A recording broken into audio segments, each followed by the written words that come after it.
Kulex Soliman ang malupit sa katotohanan sa Bunyog Pagkakaisa.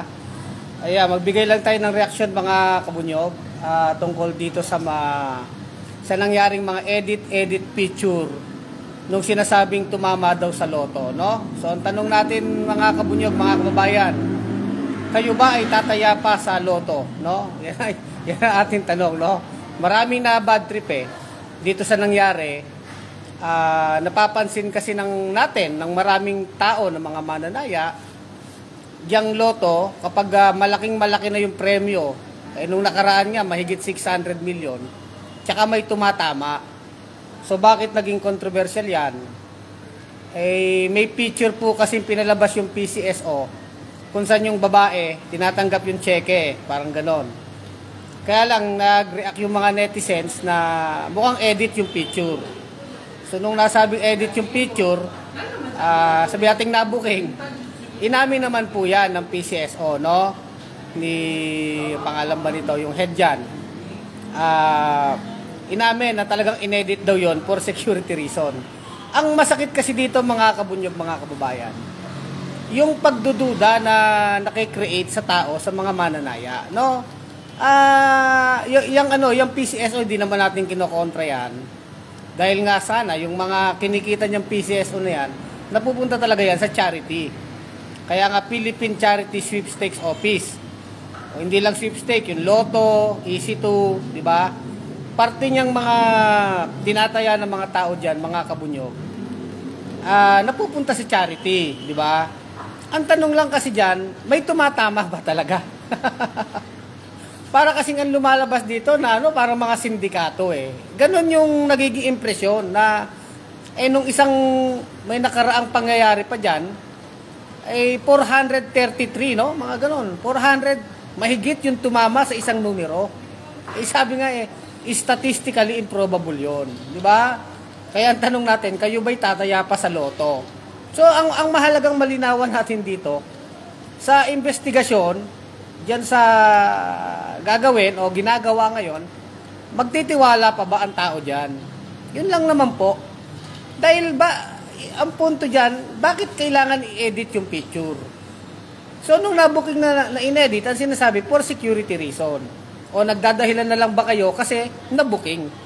Yun yung point po diyan. Di ba dapat kung yan ay loto, umaasa ang tao diyan na yan ay parehas ang laban. Pero parang kung ang nangyayari naman ay kaduda-duda, yung mga tumatama dyan, tingin ko, liwanagin talaga ng todo yan. Liwanagin ng todo yan. Yung PCSO na yan. Hindi naman pwedeng naglolokohan tayo dito habang buhay. Di ba? Sabi nga nung PCSO, ano ba pangalan nung head dyan? Yun naman daw, meron silang video ng mga tumatama at pwede naman daw nilang ibigay sa Senado kung kinakailangan. Pero ang sinasabi nga natin mga kabunyog, mga kababayan, kailangan talagang ma-verify. May tumatama ba talaga? O baka naman tumatama na lang tayo sa pader. Yung po yung nakikita ng mga tao. So wala karapatan ng mananaya yan na magtanong. May tumatama ba talaga diyan? O baka mga tinamaan na lang kayo ng mga anak ng pitong buhaya, di ba? Tinamaan tayo lahat sa pader, wala palang tumatama. Yun lang po. Kasi masyadong controversial no? Hindi pwedeng gano'n na hindi yan maliwanag. At kung may sindikato dyan, dapat makulong kung may sindikato. Kung may sindikato. Again, kailangan ng investigasyon, di ba? Anong masasabi nyo? Kayo mga kabunyog, kayo ba'y tataya pa dyan? Kasi sabi ng mga netizen, wag nang tumaya. Di ba? Marami ng mga kaduda-dudang pangyayari kasi Nung nakaraan lang 6 na numero. 433 ang tumama. Pwede ba yun na sa isang numero 433 ang tatama? Di ba? Anak lang 7 kabayo naman yan pagka ganyan, di ba? Sa totoo lang mga kabunyog, Eduardo Lansangan Mangune, hindi na. Japi Arante Peñalosa, watching from Quiyot, Cebu City. Teresita Sapalaran, good PM Sir Kulex. Yun yung ating maikling maikling komento. Kung ang wete nga, ang hirap-hirap tamaan, di ba? Kaya ako talaga di ba? Kayo naman din, taga PCSO. Tignan nyo rin yung nararamdaman ng mga mananaya naman. Anak ng 7 kabayo naman. Ang tagal na ba nating naglolokohan, nagre-release kayo ng picture, in-edit nyo yung picture. Pwede namang hindi edit yun kung tutusin, takpan nyo yung mukha o i-blurred. Pero ba't nyo in-edit? Bakit nyo kailangan i-edit? Diba? Kailangan malaman talaga. Tama yun, sabi, ibibigay daw ang listahan sa Senado ng mga totoong nananalo. Walang problema. Lahat tayo for transparency. Hindi naman natin sinasabing ibulgar yung mga nananalo dyan. Pero sana walang sindikato. Huwag nyong gawing sindikato naman ang taong bayan. Yung mga tumataya dyan, umaasa naman na parehas ang laban. Alam mo naman ang mga kababayan natin, isang paraan din yan na sila may pag-asang manalo, kahit papano yung makaahon sa kahirapan, nakikita nila yan, baka sakaling tumama. Walang masama doon.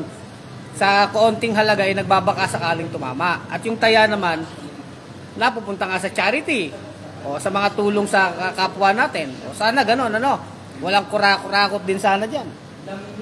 Pero ang point talaga dito, huwag nyo namang dugasin ang mamamayan. Maging honest. Alam nyo naman, sa dami ng korupsyon sa gobyerno naman, sus Mariano naman, di ba? Sa dami ng korupsyon sa gobyerno, mga kabunyog. Kaya ang tao hindi mo masisisi na nagtatanong. Dahil dyan sa edit picture na yan, na inamin din ng PCSO. Kaya ang tanong dyan, inamin nyo na lang ba yan kasi na-booking kayo? Unfair sa mga taong tumataya. Niloloko ang tao kung ganon, di ba? Panluloko yun, pambubudol-budol yun.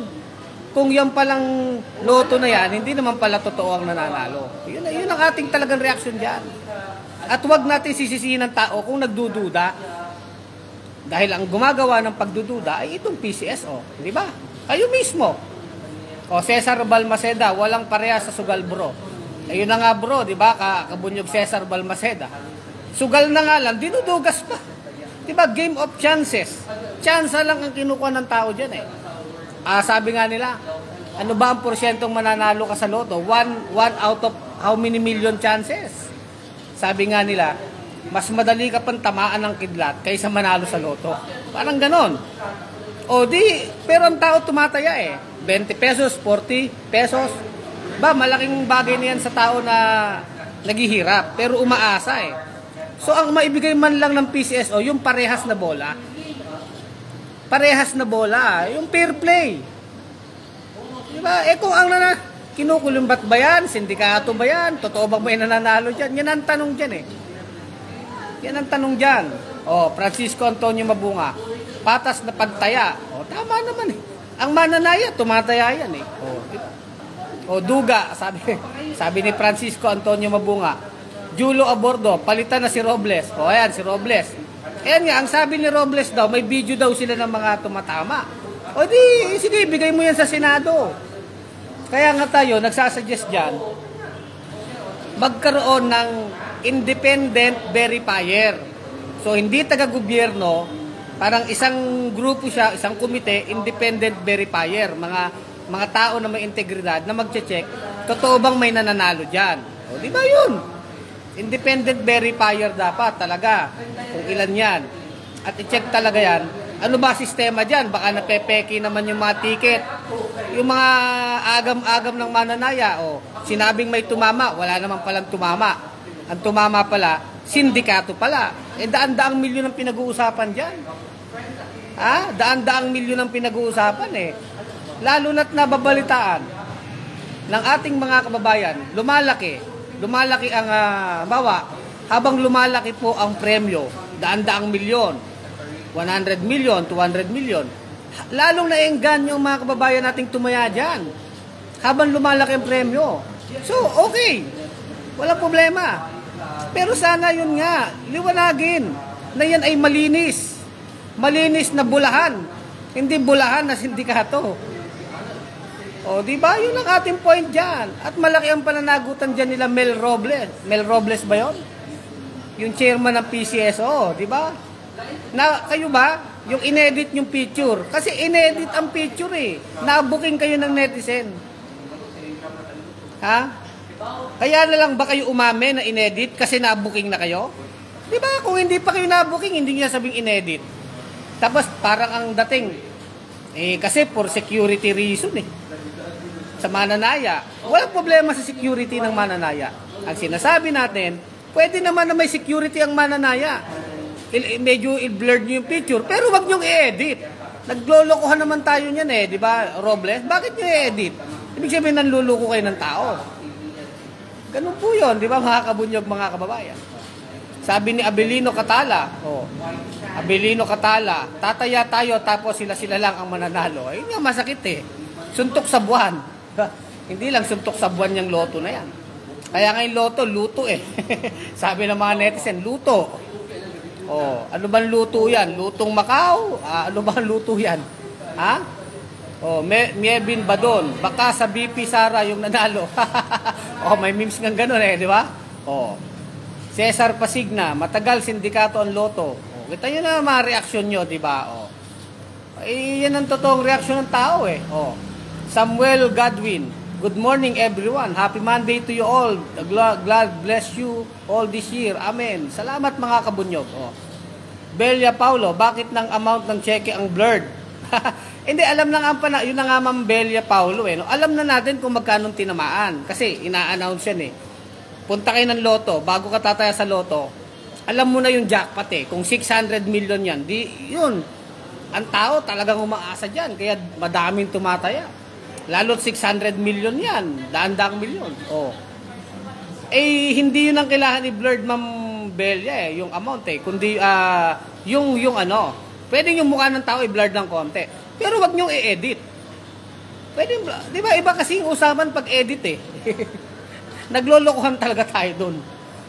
PCSO. Daan-daang milyon pinag-uusapan Alam niyo yung pusoy? Maglaro kayo ng pusoy o madyong. May nag-aaway dyan, nagsusuntukan dyan pag nagdadayaan Di ba? Konting pera yun. Ito pa kaya? Ito pa kaya ang daan-daang milyon naman? Niluluko nyo ang milyong-milyong Pilipino pagka ganyan. Di ba? Medi Poster Losa. Ano ba sabi ni Ma'am Medi Poster Losa? Hindi ko nabasa agad Ma'am Medi yung comment Mabilis kasi yung scroll ng Joselito Samson, hindi na, pero di na rin magbibigay ng star. Okay, wala ng star, okay lang. Pwedeng magbigay ng star sa ating vlog, pwedeng hindi. Wala namang pilitan yan di ba? Joselito Samson. Nasa sayo yan. Medi Poster Losa, lahat na lang ng pera ng mananaya para lang sa kanila, pati ba naman sa loto? Pati nga sa loto niluluto na, pati loto Bigyan nyo ng kalan yan. Marami sigurong kalan dyan, Niluluto ang loto, di ba? Kaya mga reaksyon ng ating mga kabunyog dito, Roland Tero, naging kultura na ng administrasyong ito ang pamimeke. Yun ang masakit na katotohanan dyan, Kabunyog Roland Tero. Naging kultura na ng administrasyong ito ang pamimeke. Rick Valdez, abolish na loto. Pinapa-abolish na ni Rick Valdez ang loto. Yun po yun mga kabunyog. Ito naman ay maikling vlog lang natin. Reaction lang po natin yan. Sa ako nakikita ko talaga yung mga comment ng mga netizens dyan sa loto-loto na yan siyempre masama ang loob ng mga mananaya Hindi na alam kung talaga may tumatama ba dyan sa loto-loto na yan. Di ba? Kailangan talaga linawin yan di ba? Federico Rugas, wag na tayong tumaya sa loto kahit kailan. Wala tayong pag-asa na tatama. Sindikato pala yan, pinagloloko lang nila ang mga tao. Diba? Yan ang inyong mga opinion yan, binabasa ko ang inyong mga opinion, mga kabunyog, mga kababayan. Hayahay ang buhay, tama Sir Kulex, masyadong madugas, PCSO. Di ba? Cesar Pasigna, matagal sindikato ang loto. Kita nyo na. Mierbin Badon, nabasa ko na pala yun. Julieta Seron, Diyos nang bahala sa kanila. Gusto namin karmahin sila. Tignan nyo na. Di ba? Mel Robles, dapat mabasa mo mga comment ng mga netizens Wawa Juliet, good afternoon po. Mila Bianino, ha ha ha. Alam nyo sugal na nga lang, game of chances na nga lang na-o-onsi pa. Ang tawag dyan na o-11, no? Onsihan. Ang problema ko, ang nang-o-11 sa atin, mismong PCSO, di ba? Kaya dapat talaga, liwanagin nyo na yan, PCSO. Once and for all. At kung hindi nyo yan liwanagin, yung mga opisyal dyan sa PCSO, magsipag-resign na kayo. Kasi nabulid na sa kahihiyan yan. Yetma, kawawa naman ang mga taong umaasa na tumama. Kung pinagloloko lang naman pala, mas mabuti siguro, wag nang tumaya. Mga taong hindi pa alam ang nangyayari, tuloy pa rin ang pagtaya. Heist, sabi ni Yetma. Mukhang ano ka na rin, ano? Mainit na ang ulo ni Yetma, no? Kung sa tingin nyo naman naglolokohan, di wag muna kayong tumaya. Nasa inyo naman yan, no? Tayo naman, ang punto talaga natin, liwanagin yan. Liwanagin yan para sa taong bayan. Ano? J.R. Amodja, watching from Cebu City. Salamat, J.R. Amodja. Elise Miel Barsaga, kasabwat siguro yung mga tumama sa loto ng mga opisyal ng PCSO. Diba? Pwede. Tignan natin. Tayo, di man tayo nagbibintang eh. Ang sinasabi lang natin, may basihan para magduda ang tao. Yun lang. Andy Sunga, mabuhay ka. Salamat Andy Sunga. Teresita Sapalaran, salamat na. No? Samuel Godwin, nabasa ko na pa lang yung comment. Ano? Charlie San Agustin, ino-11 lang. Nga lamang tayo ng PCSO na yan. Huwag nang tumaya. Lita Durano, sana high alay na lang. Yung high alay nga. Di ba? May high alay pa ba? Alam ko, meron pa dyan sa Cagayan eh, no? High alay. O kaya mag-bingo na lang kayo. Medyo okay pang bingo, di ba? Mas may pag-asa kayo manalo sa bingo, no? Ako kasi mga kabunjob, di naman ako tumataya sa mga ganyan eh, no? Ako naman, more na... Sa akin kasi, personal ko lang to mga kabunjob. Sa akin kasi, pag sugal, mas iniwasan ko na lang yan. Lalo naman kung itataya mo ng loto, ibili nyo na lang ng bigas. Mas mainam pa. Yun po yung personal kong opinion, no? Pero wala akong against, wala akong kontra sa mga tao na nagbabaka sakali. Naintindihan natin yun. So, kung gusto nyo tumaya ng loto, nasa inyo yan. Ako, ang personal kong opinion, kung may 100 pesos ako, ibili ko na lang ng bigas tsaka ulam. Mabubusog pa ang ating pamilya, no? Anyway, pero hindi ko kinokontra ang ating mga kababayan na nagbabaka sakali sa loto. Ano nila yan? Karapatan nila yan. At naunawaan natin, sa isang taong mahirap, naghihirap ang buhay, ano ba yung umaasa tayo sa konting baka sakaling tayo mananalo dyan? Diba? Mga ganyan lang naman yan eh, no? Baka sakali. Kaya ngayong baka sakali naman ng mga mananaya, wag naman lulukuhin ng PCSO. Wag nyo naman bigyan ng pagdududa mga mananaya. Maawa naman kayo sa mga tao na yan. Sa mga tao tumataya. Na yan, sana'y parehas ang laban. Parehas ang bulahan. Hindi yung tayo binobuladas dito. Di ba? Sana wala na yung edit picture na yan. Fillmore Salvaleon, Guinness World Record. 433 better jackpot winner. Guinness ba yun? Fillmore Salvaleon. Ayun nga, maraming, parang hindi nga rin kapanipaniwala yan eh. Biro mo, sa isang numero, 6 na numero yun, di ba? 433 ang tumama. Paano nga naman ipapaliwanag yan? Kahit sinong mathematician dyan. Paano bang hocus-pocus 433 ang tumama? Ayun talaga, nakakagulat din yun. Sana na-imbestigahan din yan eh. Kung paano naman nangyari yan. Pwede kasing ang tumama dyan, 1, 2, 3 tao. Pero ang tatama, 433. Talaga harap-harapang na yata yan eh. Nagkakalokohan tayo, di ba? Tama ka naman dyan, Fillmore Salvaleon, ano? Charlie San Agustin. Tama, Kulex, ibili na lang ng pagkain kaysa itaya dyan, sa loto na yan. Magloto na lang tayo ng pagkain natin, busog pa. Magluto na lang daw ng pagkain.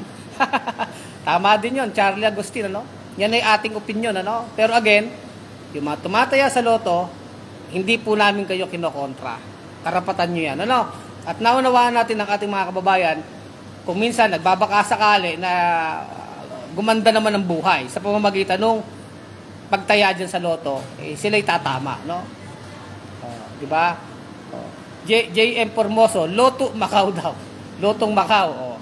Yab Palculio, God bless you, Sir Pulex. Federico, nabasa ko na ba yun ni Federico, no? So hanggang dito na lang yung ating vlog, no? Dami yung reaction dito, no? Basahin ko pa yung iba nating mga, kayo, tataya pa ba kayo? Tataya pa ba kayo sa loto? O kaya wedding? Kaya lang yung wedding, illegal yun, ano? Pero may easy to yung easy to, loto din yun May mga 3 pa, 4, marami yan no? Meron pa yung keno, madami. Nasa sa inyo yan kung gusto nyong yung konti nyong pera ipagbakasakali nyo. Nasa sa inyo po yan. Na yung 20 pesos nyo, 40 pesos, 100 piso, ipagbabakasakali nyo. Pero kung sa akin po personal kong opinion, ibili nyo na lang po yan ng bigas. Ibili na lang po natin yan ng ulam. Mabubusog pa tayo. No? Ang ating pamilya. O kaya pinakamainam, umaasa kang tumataya sa loto, araw-araw o kada sahod o madalas kang tumataya. Ang gawin mo na lang dyan, kabunyog, kababayan ko, ipunin mo na lang sa bangko, magbukas ka ng bank account, o di ihulog mo lang ihulog sa bangko yon. Pagdating ng 5 taon, para ka na rin tumama kasi nakaipon ka, o pwede ka na magpuhunan. Yun, mas siguro tingin ko, mas okay na paraan yan na makauunlad tayo. Ipunin natin yung pera kaysa tinataya sa loto, sa sugal, gawin puhunan pag naipon. O di kahit papano, mas sigurado na nasa atin yung pera. Kasi itataya mo sa sugal, ipunin mo na lang. Yun ay opinion ko lang po yun mga kabunyog, mga kababayan. Hindi ko kinokontra yung mga gustong tumaya sa mga loto o mga easy to, no? Nare-respeto natin yan. So yun lang po yung sa akin, ano? O, tataya sa bunyog sa 2025, sabi ni Yob Palculio. Salamat Talagang ang katayaan naman natin ay bunyog. Dito'y walang sugal dito, kundi katotohanan lang at para sa bayan. Yan, hindi ito sugal. Laban para sa bayan. Bunyog. Yob Palculio, salamat. Chris Lirox, watching from Greenland. Wow, taga Greenland ka kamusta na ba ang Greenland? Green pa ba dyan? PM mo ko, Chris Lirox PPM kita, no?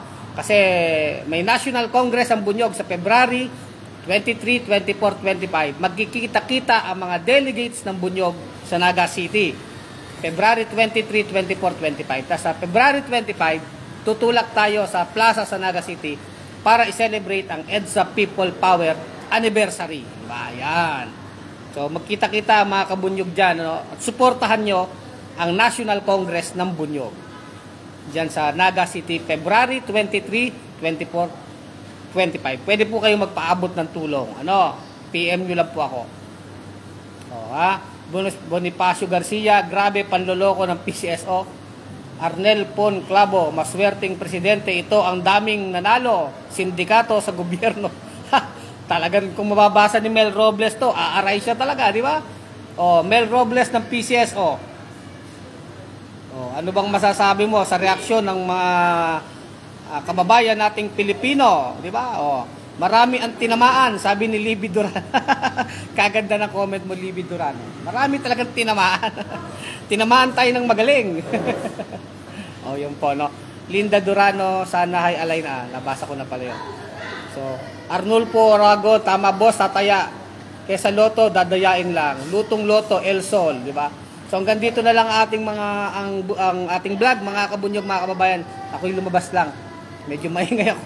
Naririnig ako sa aking paligid, ano? Mga kabunyog, mga kababayan, Kulex Soliman ang malupit sa katotohanan sa bunyog pagkakaisa.